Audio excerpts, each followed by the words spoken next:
Paz, tudo bem? Olha só, nossa terceira aula e agora a gente vai entrar em ideologias. E o que é ideologia? Né?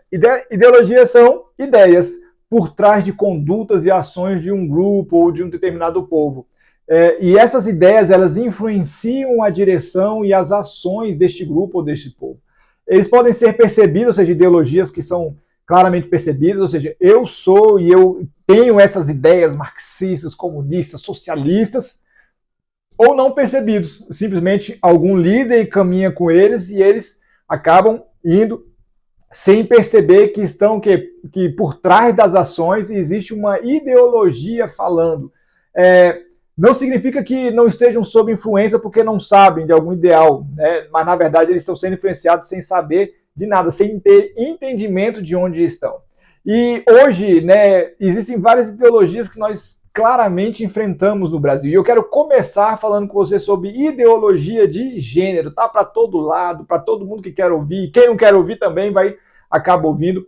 E a gente percebe o quê? Que existem ideias por trás de ações para que todo mundo seja conduzido para um entendimento comum, que é o que o detentor dessa ideia tem. Percebe?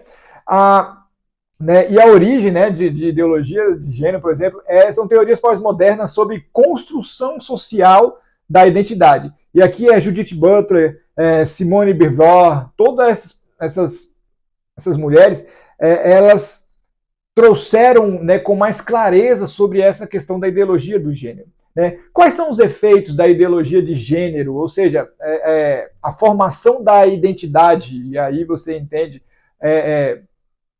aberta de uma forma geral, né? Quais são os efeitos sobre o cristianismo? Desfaz a distinção natural entre homem e mulher, de Gênesis 1:2.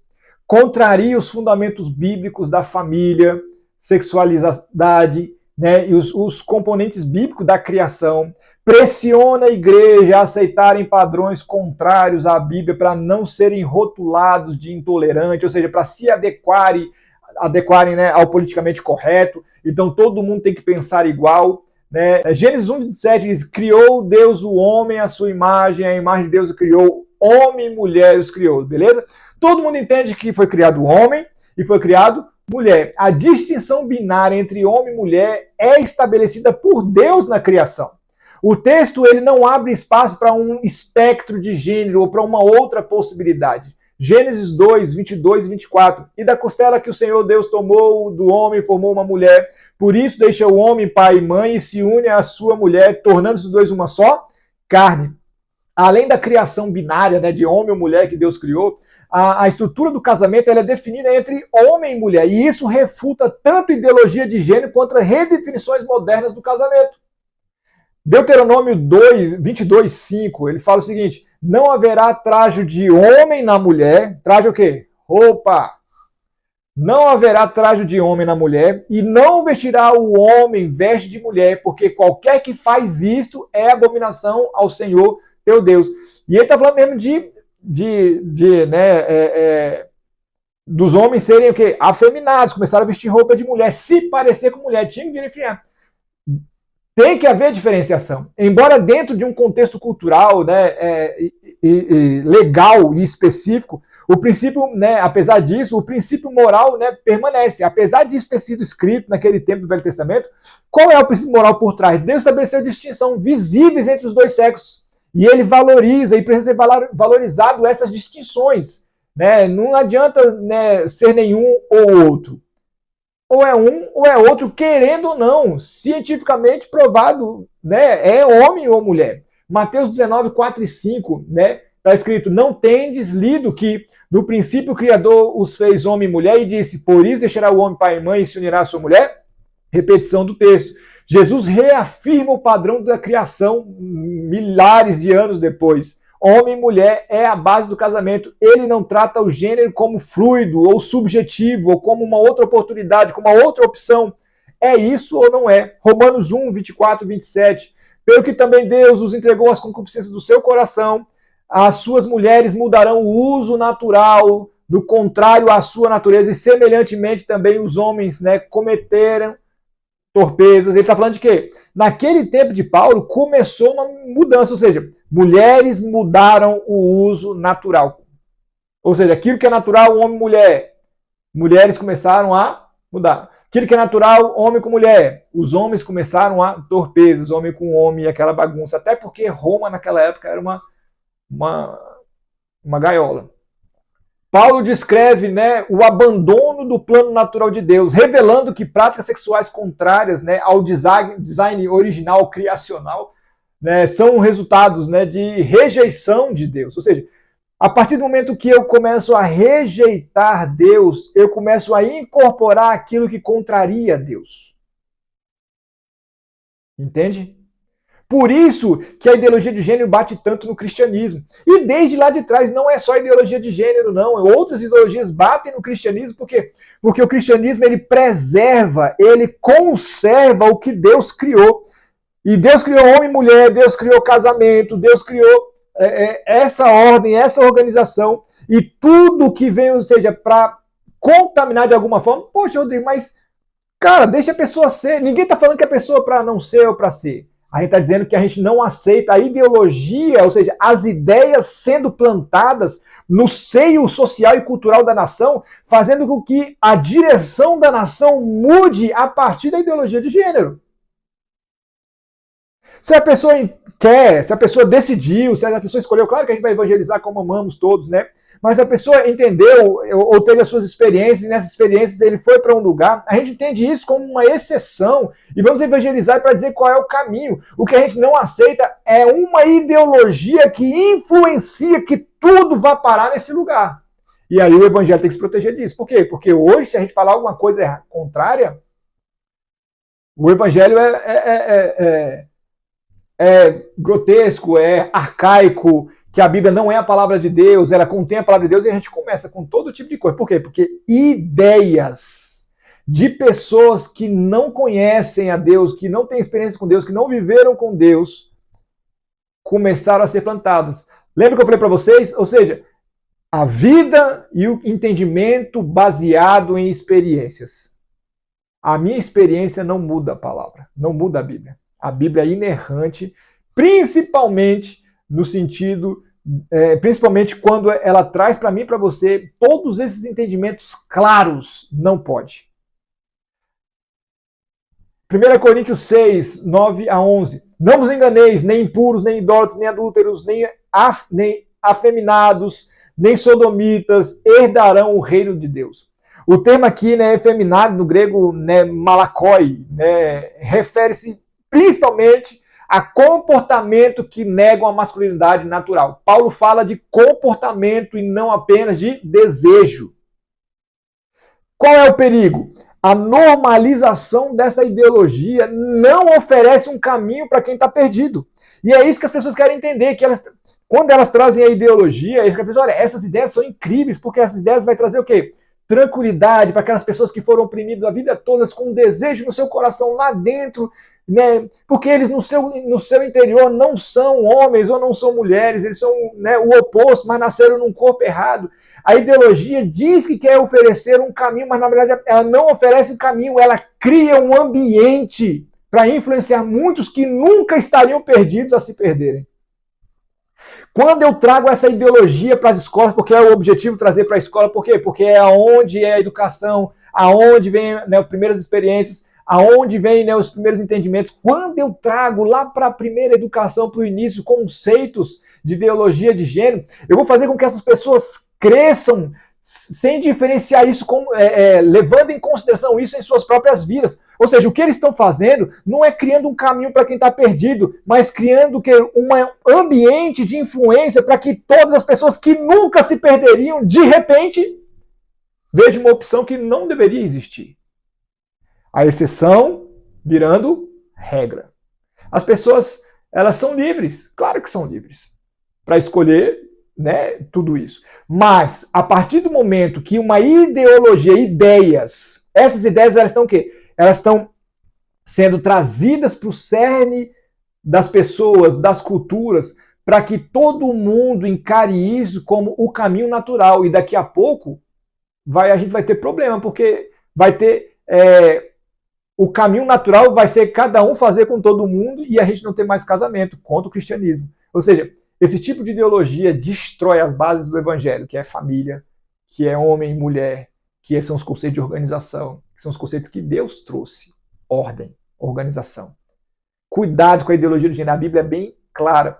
E outra, ideologia de gênero, sexualidade está ligada a desejo. Nós não vivemos por desejo, nós vivemos por verdade. Se alguém tem esse desejo, precisa ressignificar, precisa ser tratado a partir de mudança das experiências, de reentendimento das experiências, a partir da verdade, carregar essa cruz que está sobre essa pessoa e reconstruir a vida a partir da verdade e não construir a vida a partir de uma experiência negativa.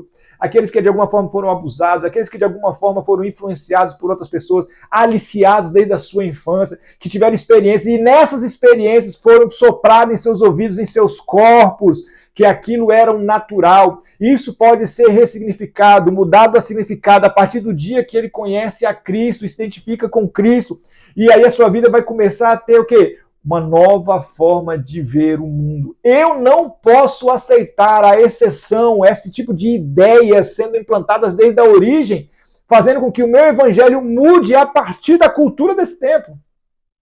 O evangelho vai continuar perfeito, mas se eu permitir que isso entre, sabe onde vai parar? Pois é, eu não sei. Por isso que nós somos o quê? Conservadores desde a origem. E aqui conservador não quer dizer que a gente não queira crescer, conservador não queira ampliar de muitas formas o horizonte, ver as coisas se desenvolverem ou crescerem, significa que a gente já sabe a verdade. E se eu já tenho uma verdade, qualquer coisa que surja de diferente é engano. Sabe? O foco, né, da ideologia de gênero é normalizar desde a infância, para crescerem achando que a exceção é a regra. O foco, né, é causar dano desde a origem para criar uma estrutura para algo que está vindo aí, que o inimigo sabe, o inimigo não está de brincadeira quanto a isso. Pense da seguinte forma, o teto da minha geração é o chão da próxima. Então, se eu aceitar que coisas desse tipo entrem, imagina o que vai acontecer na próxima, porque aquilo que é difícil para mim engolir, na próxima vai ser fácil. E a gente está vendo isso. Não podemos aceitar a criação de um ambiente que influencia e normatiza a homossexualidade. Entenda, amamos todos. Amamos cada um. Já tive células com homossexuais, já conversei abertamente com cada um deles, e eles queriam se livrar, e a gente pôde ajudar, né, para quem continuou, para quem conseguiu carregar essa cruz. Nós amamos todos, mas isso não significa não corrigir pecado, porque homossexualidade não é doença, é pecado, é comportamento que surgiu a partir de experiências, a partir de entendimentos errados.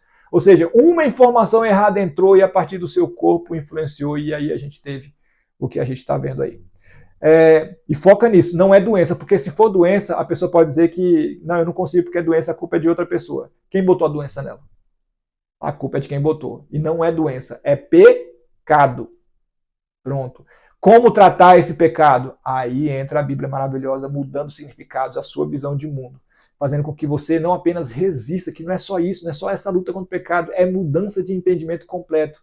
É um amor de Deus tão grande que te faz entrar num lugar completamente novo nele, sabe?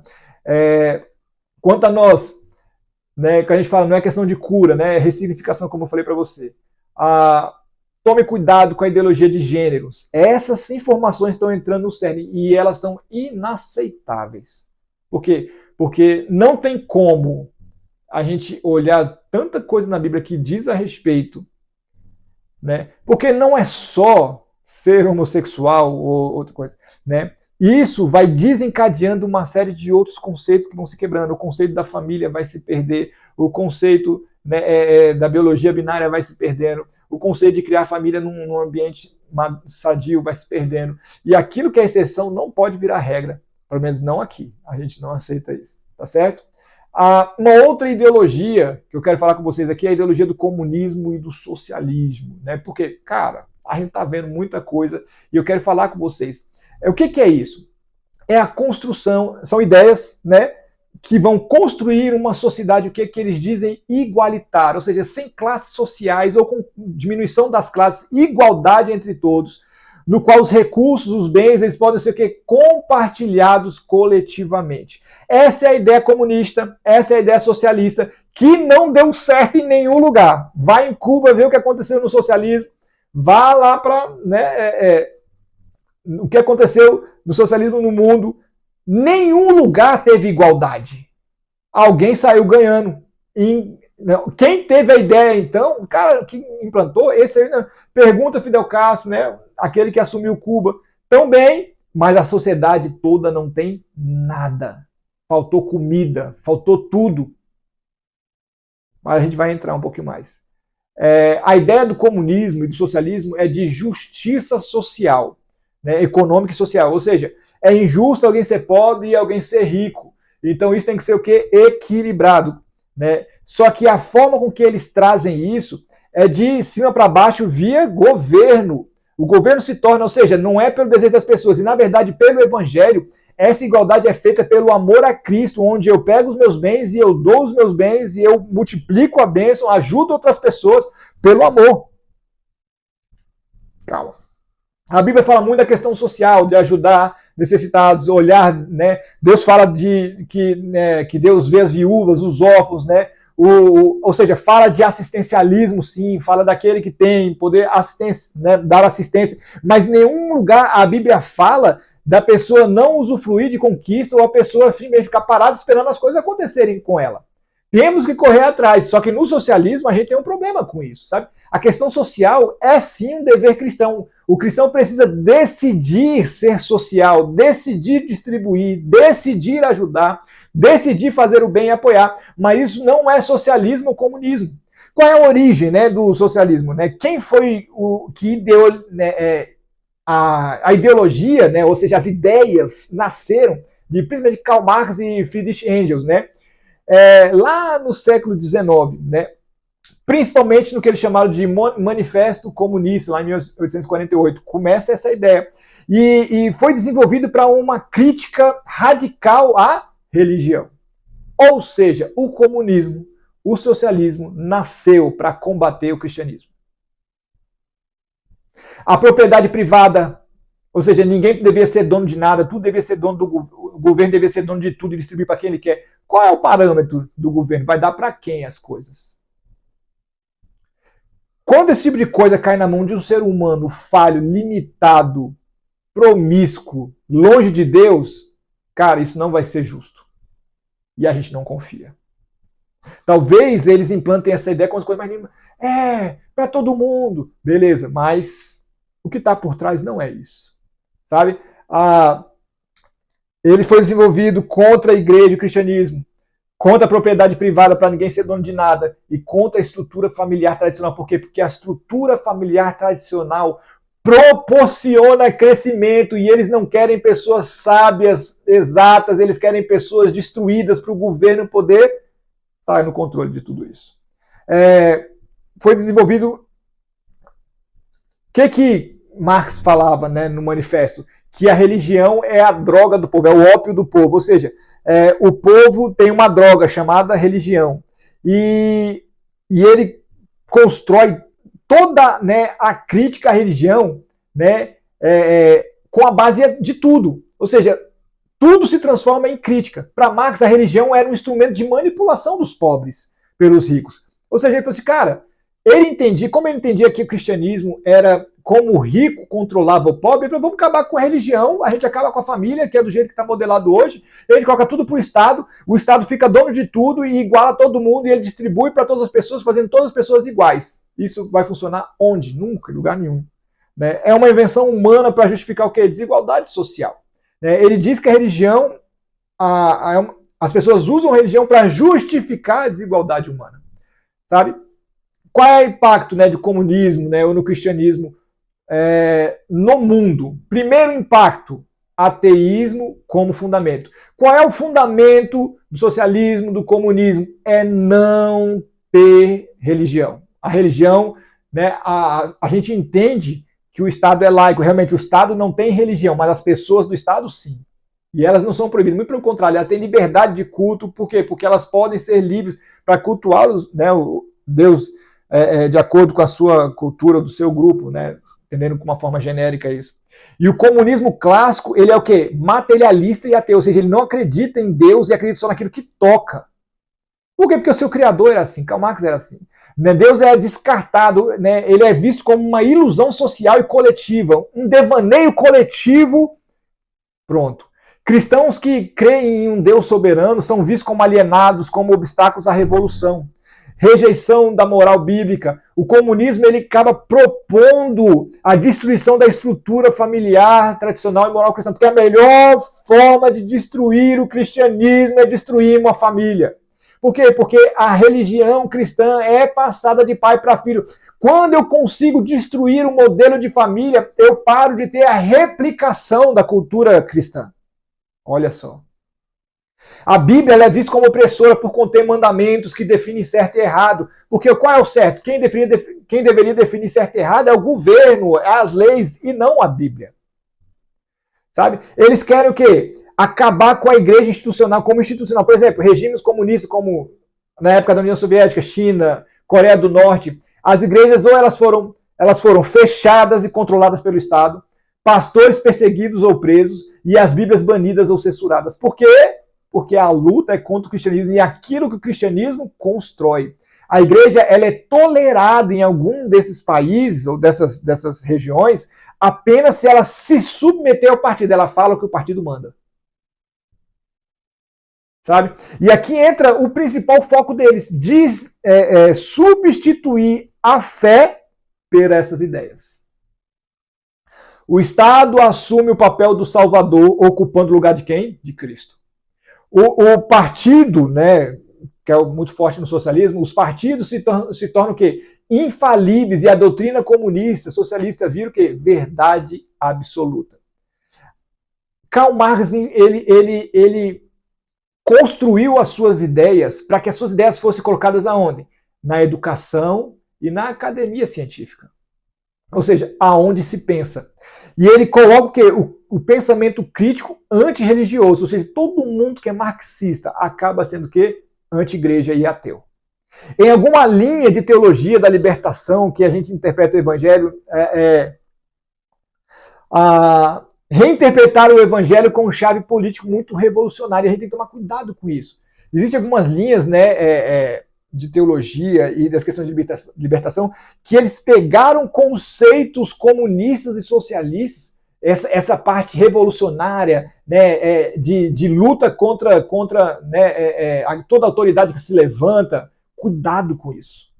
Isso são ideologias.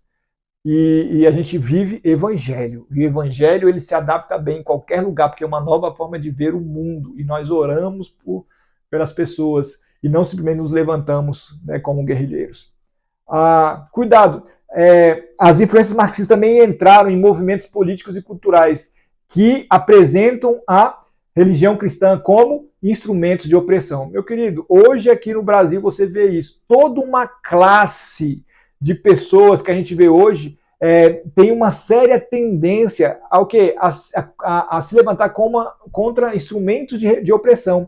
E eles vão parar no lugar onde a igreja vai ser um grande símbolo de opressão e não um símbolo de amor e de liberdade.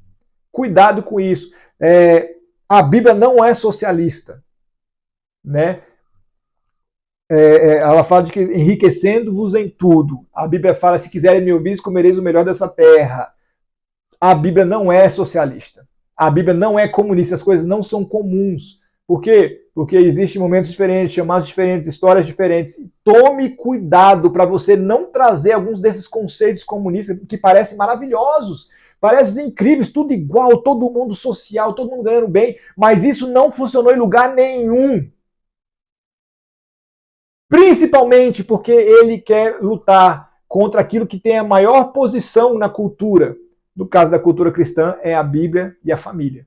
Então eles vão precisar substituir os dois senhores, né, os dois tops, os senhores no sentido, os dois grandes, as grandes representações do cristianismo, eles vão precisar substituir por outras duas coisas. Cuidado. Cristo é maior. Cuidado com os conceitos socialistas. Deus não é socialista. A melhor forma da gente ser da gente reconstruir esses conceitos socialistas é através de o evangelho fazer diferença na minha e na sua vida, ao ponto daquilo tudo que eu tenho ser do Senhor, para que a gente possa distribuir e a gente construir. Claro, vai ter erros na direção das igrejas, claro, e a gente vê isso claramente. Mas isso não significa que vai estar em mão melhor, está na mão do Estado. Você sabe para onde o seu imposto está indo. Se for só para o Brasil, para a melhoria do Brasil, beleza. Mas os roubos, as histórias que nós ouvimos, as situações, tudo isso é o Estado. Ou seja, o Estado precisa ser Estado e deixe a igreja ser igreja. E ensinemos as pessoas a serem amáveis e poderem ajudar o próximo. Amém? Cuidado com essas ideologias. Elas entram e elas massacram. E elas têm um propósito: tirar você de Deus. Amém? Abraço.